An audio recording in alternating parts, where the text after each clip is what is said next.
Hey, what is up, everyone? Welcome back to our YouTube channel. So, for today's video, I'm going to teach you how to use reporting tags in Zoho Books. So, all you have to do is head over to books.zoho.com and, of course, make sure that you're logged into your account. Next is head over and click on the settings button.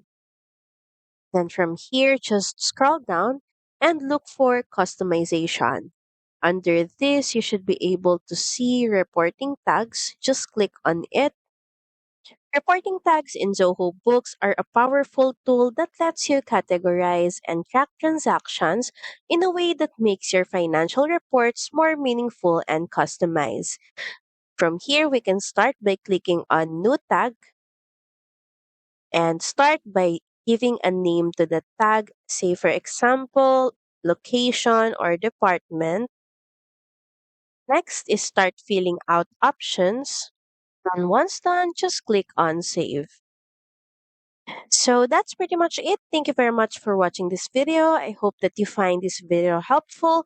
And if you do, please don't forget to like, share, and subscribe to the channel. And I will see you again on the next one. Bye!